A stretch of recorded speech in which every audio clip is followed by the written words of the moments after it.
Hi. Oh. Scott is so afraid. Scott, I promised you I would give you the meanest question first. Excellent. Let's do this. So you know VCs, what they bring to your table is like a lot of experience, right? That's what they promise to the teams that they invest in. It's like, I'm the perfect fit for you because I can bring you this and that and that. So you're barely out of puberty. You're the youngest partner at DFJ. So what can you possibly bring to the table? Right. By the way, you know the autonomous cars consultant from Google is next door, so I don't know why you guys are in here watching us. This isn't nearly as exciting. So that's true, yeah. My voice still cracks. I make up for my age with chest hair and facial hair, but that's not adding a lot to your company. So when I first got into VC about 3 years ago, I had a really big chip on my shoulder because I didn't come from an operating background where I had started a company or had actually been an executive in a company that went from 10 to 300 executives over the course of, say, 5 years. And that was one of the reasons why I got into VC. I wanted to see how companies could go from product market fit, 3 guys who were building a product to solve a problem that they had personally, to a very large sustainable organization that was shifting an industry that they were going after. And I guess for me and DFJ, one of the things that we always do is we only back people, and that's kind of the most important thing. The product and the market, that's all very important, but it comes down to the people. And we're not going to jump in and tell you how to operate your company. Our job as the VC is to help you with very high-level strategic problems. So here's the part where I'm telling you always have 30 seconds you to didn't tell answer me your that part. question. Did you say that? Did she say that? I'm telling you now, and you should really answer the question that I asked you. Okay. God, this is really political. I guess with VCs, this is so hard. We're just going to stick with the facial hair for now. Christian. Okay. Hey. Thanks, Jenny. So. No, I mean, that question is not for you because you're you're a little bit. I was actually going to say something about that. You're I was a little bit older. Answer this question. You're a little bit older, but you have another weak point. And that is, you've never actually founded a company before becoming a VC, right? You're an MBA type of guy. You're just covering it up by wearing the hoodie. Yeah. So actually... So what do you bring to the table? So unlike some other VCs in this room, I actually had an operating career before I came to VC. I was 5 years at Oracle, the enterprise software company, and in product sales. So what I do now, I work with primarily our software companies or SaaS companies on building sales teams, their sales metrics, how to scale the sales team, etc. How to hire your first VP of sales. And that is something that is really important because for founders at the early stage, like you guys, there are 2 things that are important. One is building the product and the other one is selling the product. And I can help you with selling the product. I can't build your product. So what's the pricing strategy and sales strategy in IM? So IM, obviously, some of you may know it. It's a photo social network. What they're building is a marketplace essentially for photo stock, and there's the Gettys in this world, and there's iStock Photo, which is kind of like a level below that. And what they're building is the nano stock marketplace, which also means nano pricing, just at scale.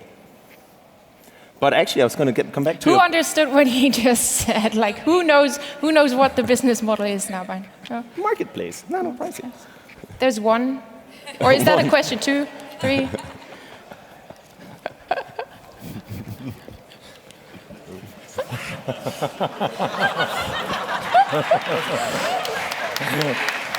Let's see. Oliver. Yeah. All right. Hi. Hi. So I'm going to give you a second to talk about what speedinvest actually does and what all of you actually do in a second. I just want to get the first round going.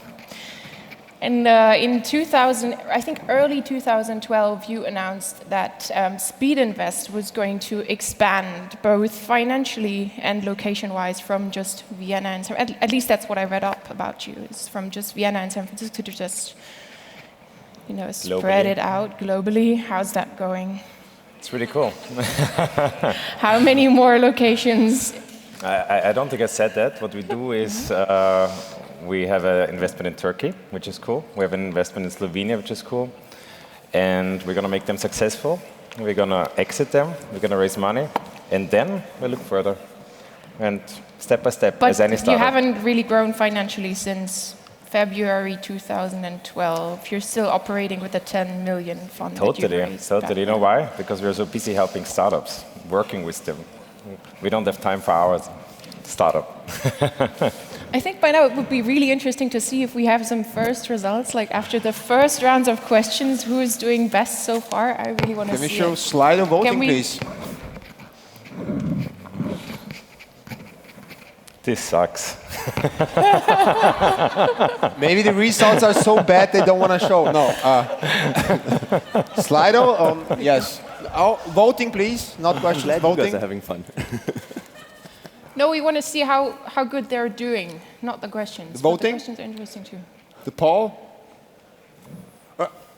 Oliver. Oh. Home turf. But it's just the start. Don't worry. That will change over time.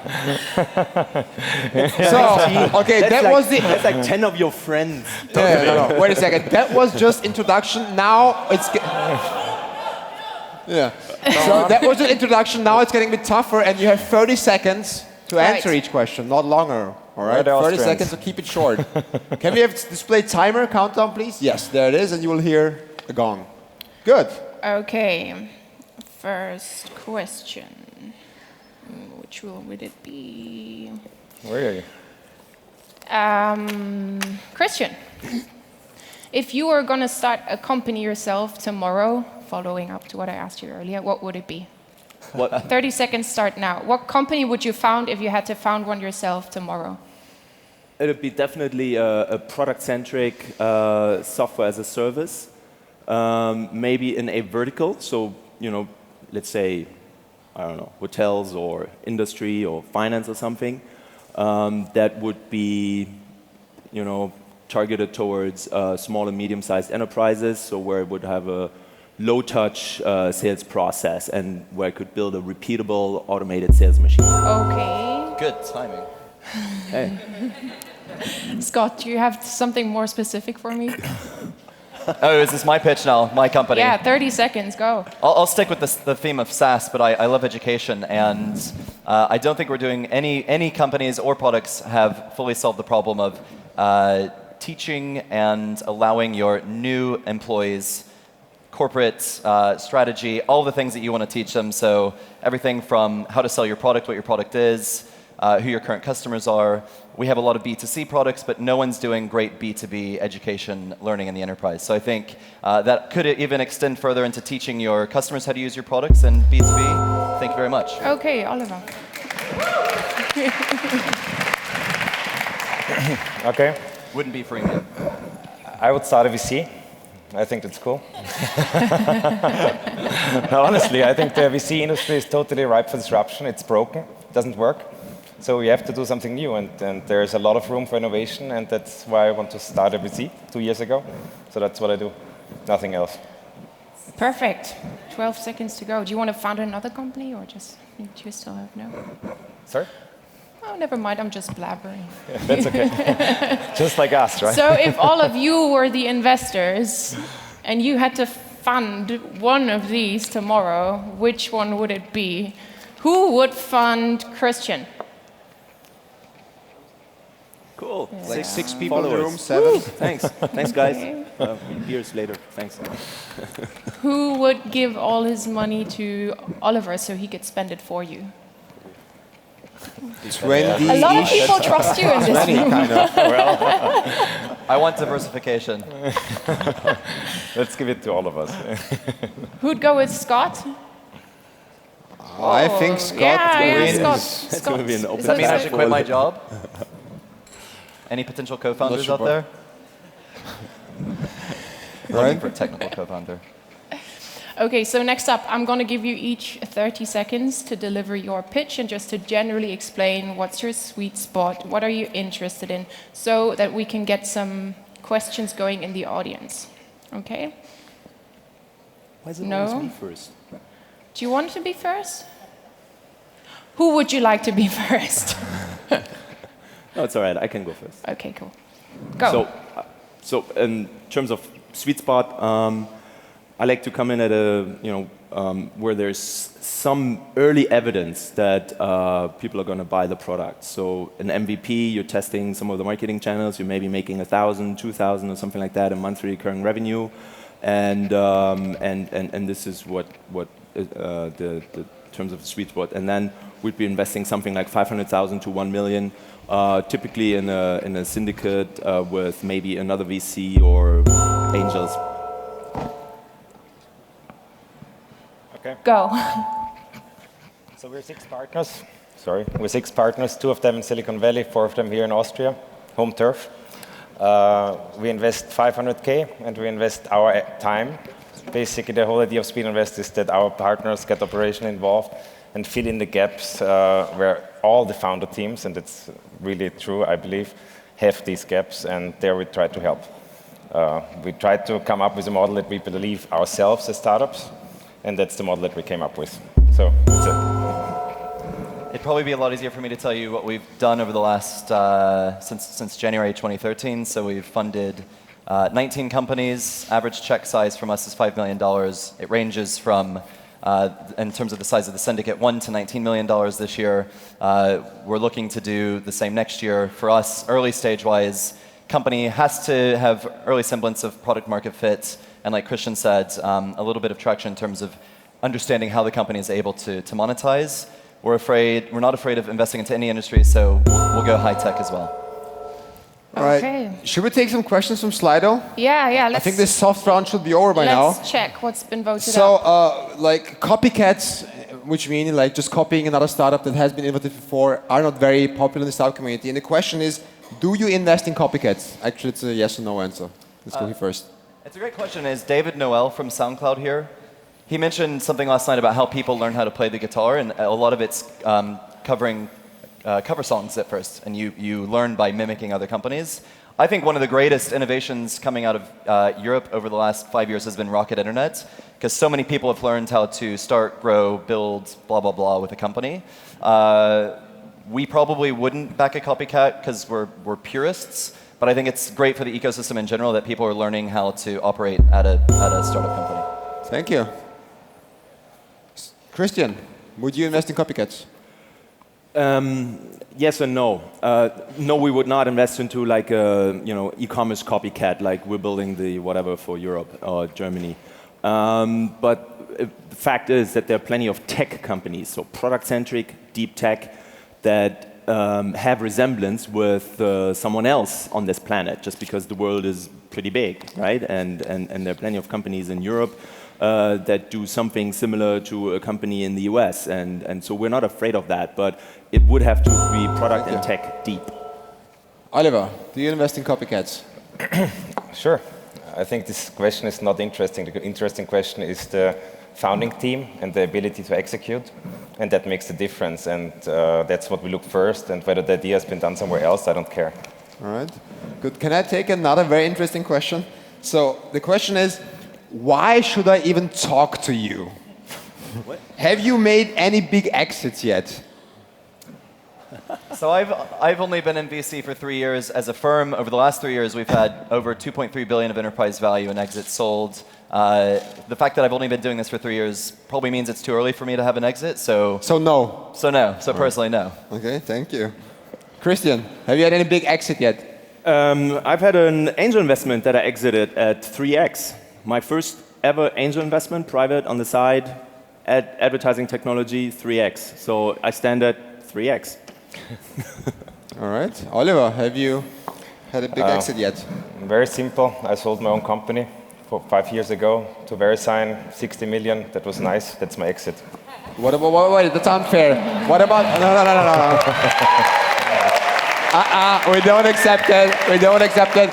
You as an investor with speedinvest, did you have an exit yet? No, we're 2 years old, but we're getting there. Good, but people should still talk to you, Tree. if they want. All right, fair enough. Fair enough. You have some more. We have a lot of questions. Up to you. I have a long list, and I also have a microphone in case somebody Yeah, we wants have two to mics stand too. up. For some and ask a personal non-anonymous roasting question. that you want to do, like I have already one candidate who's looking to. I have more nasty personal questions too, if you prefer that. There's one. Guys, don't be shy. They're here for you to roast, don't be offended. Right? So, Igor Spiegel from Zip Zagreb. My question is, will crowdfunding and AngelList-like syndication disrupt or destroy VCs, or will it just not matter? I would like Christian to answer that question first. I think it will definitely change the landscape, the VC landscape in the long run. Certainly in the US, it's a bit more advanced. And in fact, crowdfunding in Europe is a lot more unregulated than people think. In Germany, in fact, it's unregulated. And the leader is SeedMatch, and they've invested 8 million euros in the last 2 years or something like that. But they address people who are not typically super angels or small VCs or anything like that. Oliver, are yes. you afraid of AngelList? Isn't the advent of their business model in Europe totally going to ruin what you guys do? I think so, yes. I think a lot of non-value-adding investors will get squeezed out, and crowdfunding will be one of the nails in a coffin for that. So you really have to know what you're doing, and you have to add value and really work with these guys, with startups. And if you don't do that, then these guys, the crowd, will come after you. So how do you plan on doing that? Sorry? How do you plan on doing that then? Well, our model is very simple. We work hands-on with the startups, and that's a difference. That no crowd can do that, and that's why we will be around for a while. Scott, do you think you'll still have a job with DFJ Yeah, 2 years from now? I've sourced three of our investments over the last 18 months from AngelList, one personally, two from DFJ. And I think in places like Austria or Slovenia or Lithuania, where you don't have access to great local, and I'm not saying there isn't great local capital here, but if there are only a few firms investing here, it's hard to get access to capital. So it's solving an economic problem of thin markets where buyers and sellers just can't match up. So it's, for me, really obviously disrupting or aiding really early stage startup and seed investing. At the sort of Series B and beyond, it's yet to see, but it probably will start to move up and disrupt the way VC works. So I think we have to continue to prove to companies that we can work with them, help them grow their companies, provide talent and sales and products. I think the 30 seconds are probably up. Can I ask an interesting question that came up?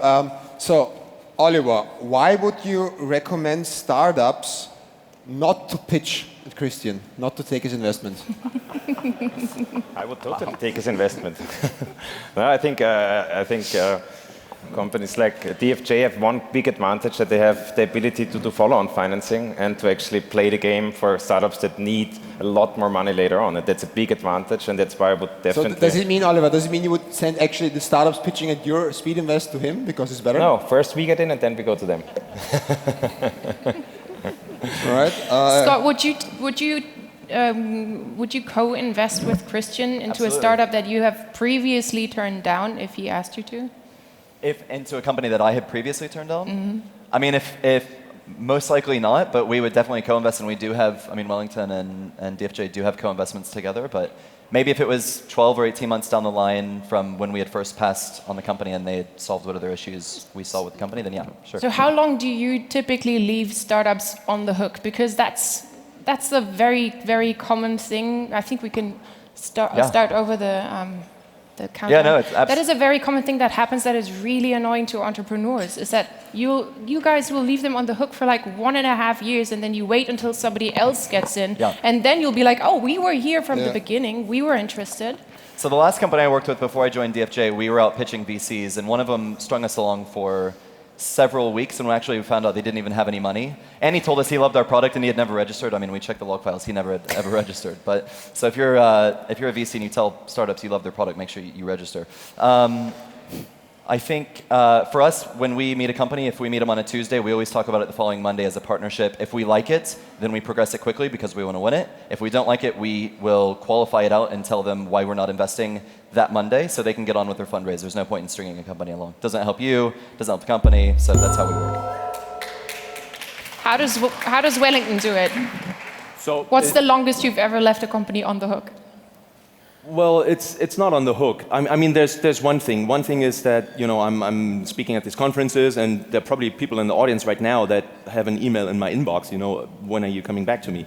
And I can't because I'm standing here. But I try to make it as quick as possible. But then very often what we do say is, if you come into and pitch me, I've never heard of you. I've never, I don't know you. It makes a lot of sense to reach out to investors early and then stay in touch with them over a certain period. It could be 6 months where you just send me updates, where you just tell me what is going on, what you're prioritizing, Who of you in the audience etc. has his or her pitch deck in Christian's email inbox and would like to get some feedback? I think it's tough to raise the hand, even though if it's true for anyone. Is It anyone is. actively fundraising right now? Yeah, Who's looking for money? fundraising? Who's looking for money? Okay. We should all talk then backstage after this is over. Oh, well, let's see if they actually want to talk to you. Can we just have the current call, the vote? Can we see the Can hands we again? see how it's Who's currently standing for the voting? Okay. Who of you, can you stand up just to make it easier for us to keep seeing you? Who of you is looking for money? All right, so ask them some Get hard up. questions. Who's looking How for hard can money? it be? We want to see you. Who pitched to a VC? Who pitched actively to a VC before? All right, so ask them what you don't like about them. Well, about VCs, like they represent the whole breed. Come on. I think you actually quite answered the question quite well. Closer. Sorry. You actually answered the question of the thing that I dislike is the sort of keeping us on the hook. It's always like, this is really interesting. You should get back to me in 6 months. But you answered that question quite well, I think both of you. So I don't really have. It's just like it's like selling a product when you're going in and making a first introduction. You need to. Your job as the entrepreneur is early on. You should qualify a VC in or out. You should look at the past investments that they made because that's very indicative of what they're going to do in the future. You should find out where they are with their funds. You should understand, do we do seed investing? And of all the seed deals you've invested in over the last 2 or 3 years, how many have you followed on with? When would you choose to follow on? Why not? And if you can get the sense that they really don't want to engage, introduce you to the rest of the partnership and progress quickly, then qualify them out. And keep in touch with them, maybe every 6 or 12 months, drop them a line to let them know what's progressed with the startup. But qualify them out, because everyone will always tell you, yeah, let's keep in touch. This is interesting. It's too early for us for whatever reason. Qualify them out. Can I just add on something there? Thank Sure. you, Scott. My firm, we get 1,800 deals per year. And primarily it's me looking at it. So a lot of stuff falls out because it doesn't fit or for some reason, other reason we don't like it. And then there's a couple hundreds that we actually deal with. So you're competing with a couple hundred other startups pitching us. So that's one thing. The other thing is, I was going to add to that, I think what you should do is, and what you can always do is contact our portfolio CEOs. And you could do that even before you are in some sort of deal review process. I mean, if you reach out to any of our portfolio CEOs, maybe not Daniel Ek, but then people will tell you how we work with them and how it's like and why we made an investment. Thank you, Mr. Time's up. Just a quick follow-up of this 1,800 that you screen. You say only a few hundred qualify, right? Whatever it is, this number, right? Do you send a no immediately to the others? Do you say, well, we're not interested, don't try? Or do you just let I personally send a couple hundred passes per year. The others are processed in a different fashion from someone else in the team. All right, okay. Oliver, why don't you say no? I think the whole fundraising thing is a timing question, and a lot of entrepreneurs get the timing wrong. They actually go out too early with a product or with a startup setup that's not yet ready to go investment, and then of course it drags out, and then of course they are doing the rounds without getting good feedback and with actually no results. And that's getting this timing right. Know when you're ready to fundraise is really critical, because you can waste weeks, months, years in this. This is a good one. More questions? Yeah, sure. A lot.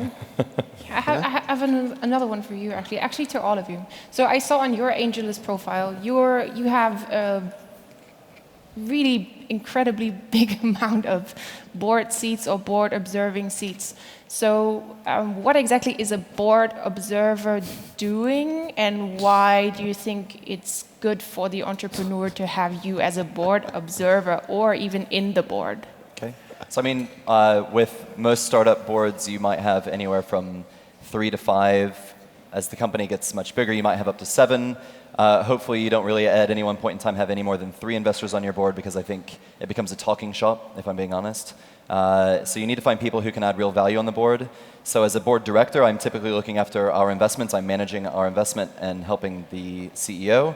As an observer, I'll step in if the partner who led the deal isn't able to show up to a board for some reason, or if we're talking about something specific where I can add value, and then I'll come along to the board.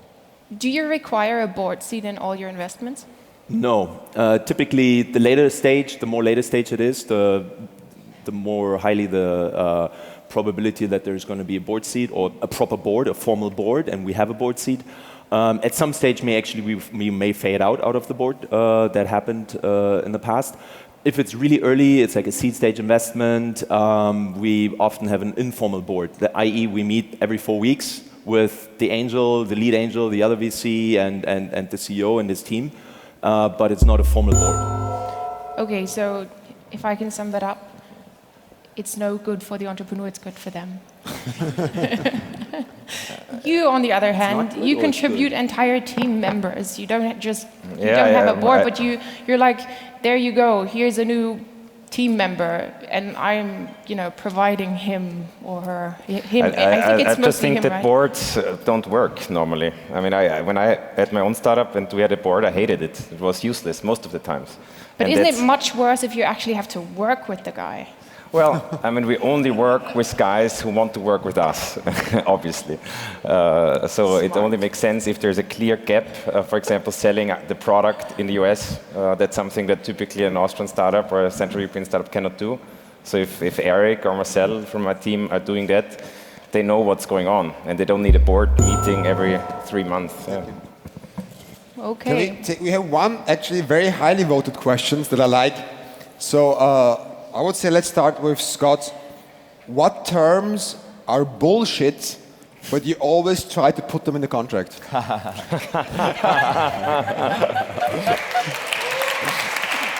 Board observer. Yeah, that's a good one. Typically, probably so what kind of an instrument? So in Europe, I think it's still fashionable for investors to try and do a 1x participating preference. I would try, if I was an entrepreneur, I would be out trying to raise a 1x non-participating preference shares, because that's more Silicon Valley-esque. So if we're looking to take our companies over at the Series B, Series C, and raise a round led by a US VC, we always want the kind of vanilla Valley terms. So that's probably the biggest one. I've seen companies recently with 2x liquidation preferences. That's bullshit, and you should run away. Oliver. Yeah, I mean, in overall, contracts are terrible and they are too long, but you can't get away with it. There's no way around it, unfortunately. The liquidation preferences are painful, but they are necessary. I mean, if you don't have a liquidation preference in there, there's very little motivation for the investor to help out in crisis, because you have so little incentive to do that. So it makes sense. And entrepreneurs always are so stuck on the valuation number, getting that as high as possible. But the truth is, a lot of the small details in the contract are much harsher and more important for them if they look at it. So that's my recommendation. So you have the chance to really answer the question now, Christian. So what terms are bullshit, but you still try to get them? So typically what I would do, look for the investor that gives you a standard plain term sheet, like the seed summer term sheet. That's like a standard term sheet that European VCs agreed on. It's very plain vanilla. If anyone else gives you something really complicated and convoluted, just don't even speak with them. Okay. If you can. Exactly. I think we have time for at least one more round, and one really high-ranked question is... Wait, there is one over there. Oh yeah, let's take him first. Oh, Andreas. Oh, actually, that's someone who tried to raise VC money. Bring it. What's the one startup you missed out? Like, what's the one startup that pitched you and you just didn't do it? And you really and you fucked regret it up. until today, because I see like you regret one right now. Unfortunately, I'm unable to comment, but I can tell you an old one now that it's exited multiple times.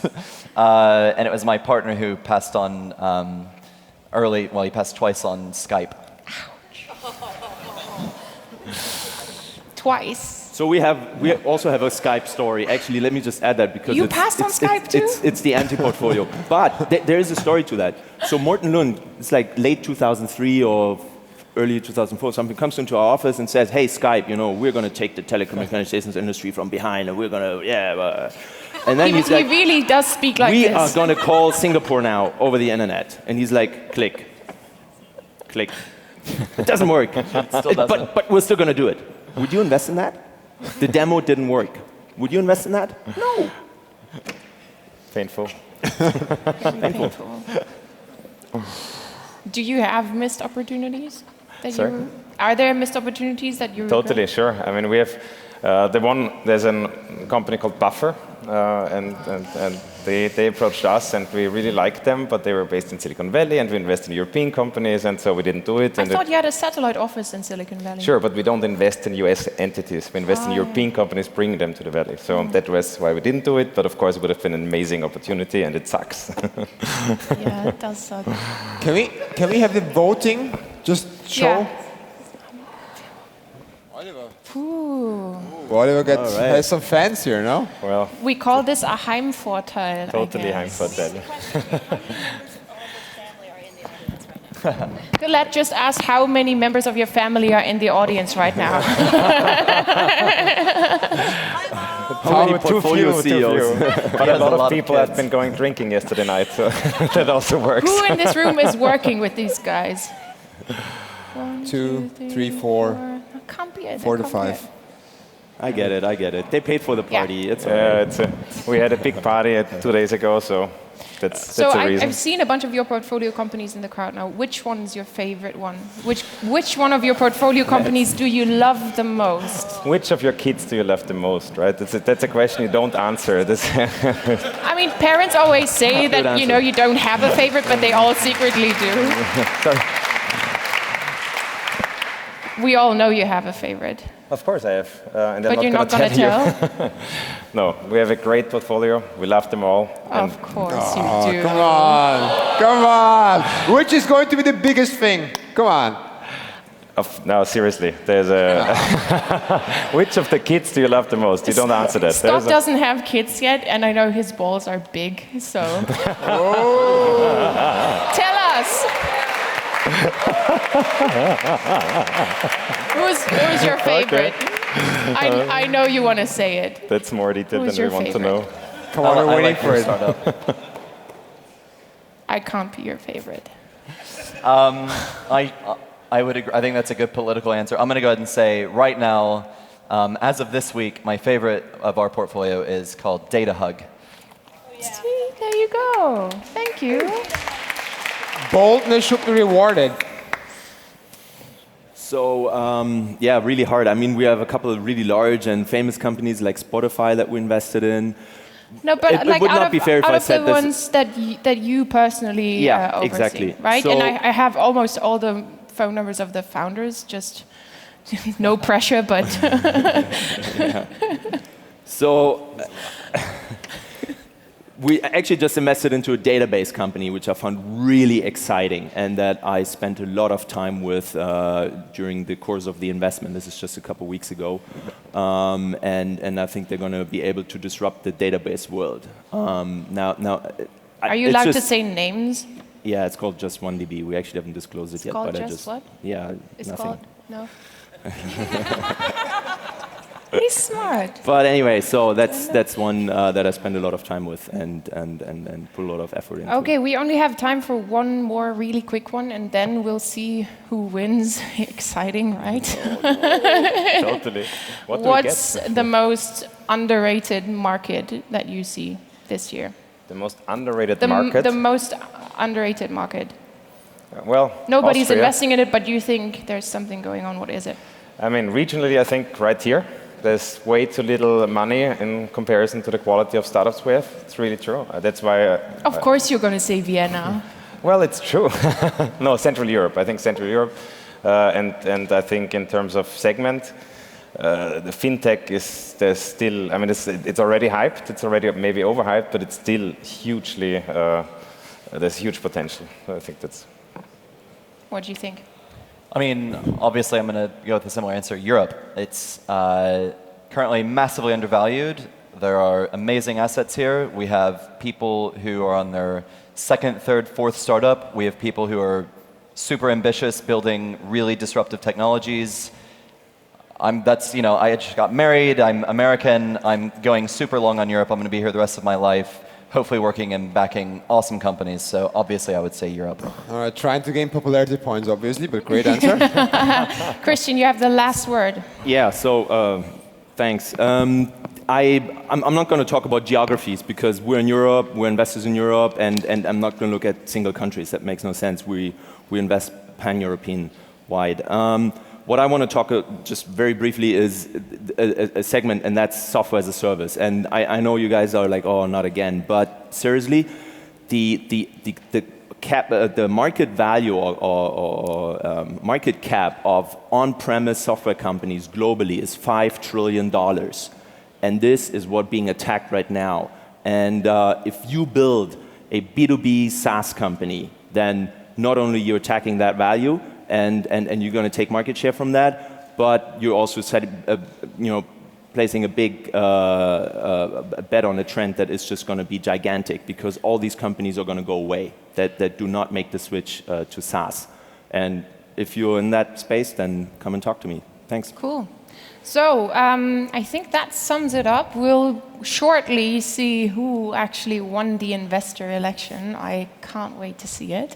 In the meanwhile, if some of these people want to come talk to you, what's the best way to approach? Oh, I'm sorry, I have to clap first. Oliver. Wait. Peter, can we? Yeah, thank you. Enough votes to be confident about that? All right, it seems. Sure. So can I just add something there? The pioneers are the guys that got shot, right? By the Indians and by the other pioneers. So sometimes it's better to be like the second.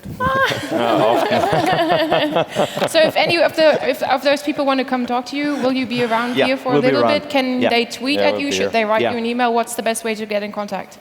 We'll be backstage. Email. Be backstage. In the Tribe Fire bar, which is backside of the stage. There. You can meet them there. They will be there for 20, 30 minutes at least, they promise. I will keep them there for you. Yes, and Oliver, as the local matador who won this competition, the election of the investors, he will get like special free drinks from us at today's after party. Congratulations, Oliver. Thanks All right, so much. give him some hand. Shots with Oliver.